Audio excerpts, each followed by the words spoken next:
given what the runs in this last Colorado game, the free throws, Stanford, the Oregon State foul, have you pretty much seen it all this year and can tell your team anything's possible in any game after all the scenarios you've went through? Well, yeah, no, we've had a little bit of everything. I think that's probably normal by the time you're done playing 30-some games. That's part of the coaching that we talk about.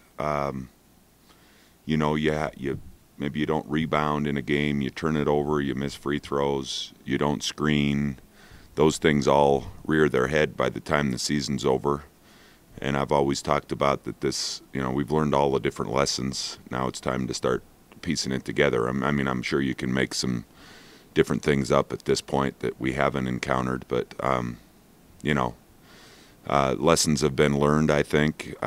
We weren't very good Saturday night after sitting down and watching the tape, and we really dodged a bullet, and it's important that we learn some of those lessons, even though we won the game. So we're gonna have a pretty good film session and have a little reminder of some of the simple things that we decided we weren't going to do on Saturday night that almost cost us the game.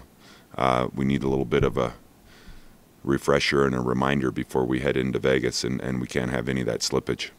You mentioned some of the things that maybe you guys didn't do as well. In your mind, after reviewing the film, what kind of sticks out as kind of what got you guys in that hole that you had to climb out of against Colorado? Well, I thought we were horrendous when it came to our execution. I labeled probably 15 plays in the first half that we tried to run, and we either didn't have all 5 guys functioning together with the right timing, or we missed some screens, turned it over, or took an ill-advised shot. It was kind of a combination of a variety of different ways that you could be ineffective on offense. Thank goodness our defense was the way it was. It was 6 minutes to go in the first half, 14 minutes played, and it was 13-9 Utes. So, we got to score more than a point a minute. But for us to have held Colorado to 9 points in the first 14 minutes was pretty impressive. So defensively,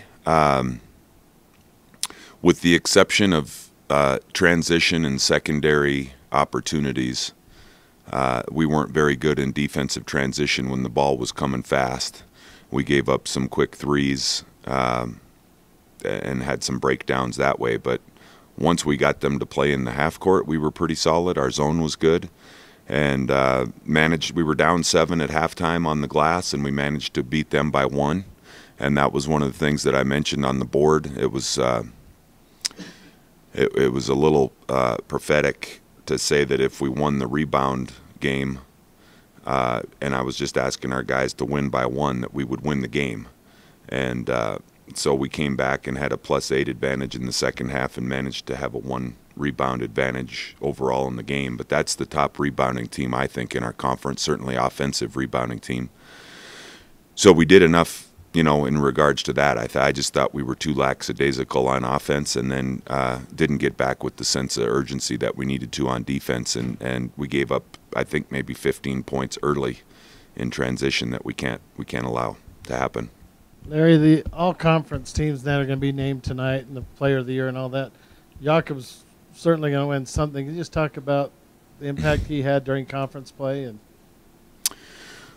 yeah, it was pretty darn impressive. I think he's really grown and matured as a player. He played his tail off Saturday night. We didn't have that kind of effort from everybody. He was engaged, blocked some shots, did a lot against a real physical Colorado team that were trying to stop him. And so, it's a little bit daunting when you think about where we'd be without him. But it's a team game. We've had different guys rise up at different times, and I think we kind of piecemealed it together. It's important that we finish strong. Now's not the time to be patting anybody on the back and accolades. I know they're delivered, but it's really important that everybody stay extremely focused. So it's not going to get any easier when we get to Vegas for Jakob or for for anybody else. You know, you're not sneaking up on anybody, and there's a lot of teams playing maybe that didn't receive a bye that may be on the bubble. You know, so there's the price of poker is a little bit different for some teams, and we're going to have to be on edge and ready to go. But I'm extremely proud. I think it's a heck of a story, and one that should probably be talked about more. As we mentioned a week ago, you know, the benefits of staying another year in school and maturing, and so that's, you know, I'm proud of the fact that we've had him, and I think he's done a great job. But the challenge, I think, is still lies ahead of us. So, and I think everybody knows I'm not really excited about patting anybody on the back with some of those things, and you know, the message at my church yesterday was it's not about me, and so it's in this team game. I think it's important for our players to understand that, coaches, this couldn't have been done without the collective efforts of our whole team, and that's probably a pretty good time to be thinking about the importance of staying together. Now that you've played your last home game here this season, can you talk about the crowd stuff a little bit? There's a dramatic difference between the first year here and then especially the last two games, the excitement and the energy in the arena, although it was a little flat the first part of the game. How much does that play into, you know, the college experience for these players and playing before a home crowd like that? Well, I think it's awesome. You know, myself, I've always looked back on my time at Montana as a player, and we had some great crowds. And pretty cool when you talk about the Arizona and the Colorado game. I think they were sellouts for the most part. There weren't many empty seats, and I don't know that we win either game without that type of momentum and home court advantage. You know, we didn't give the fans much to cheer about for 32 minutes, you know, Saturday night, but there was something special in that building when we started making some plays and started coming back, and it was as exciting of an environment.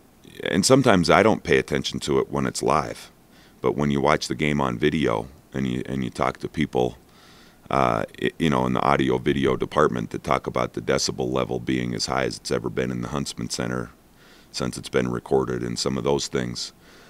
It's really neat for our seniors to be able to have that memory and have that ringing in their ears, you know, for the rest of their life. And I also think that this is the nature of college basketball right now. Attendance is not on the rise.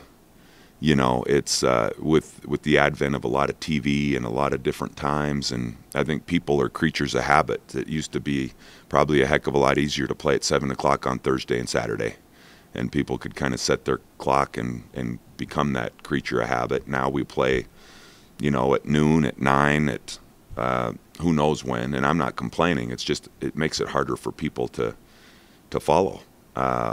You know, we've had 6 o'clock games, which is hard to get off of work or get the kids. And so for us to still have an attendance that's rising is really cool. And, you know, it's something we talk about in recruiting, and I think it's one of the fondest memories. You know, our players mentioned it after Saturday night that, man, did that crowd ever help us at the end. And, you know, it's beyond what we can do to have that special boost for our team and give you a bona fide home court advantage. I think is one of the highlights of being a part of this program.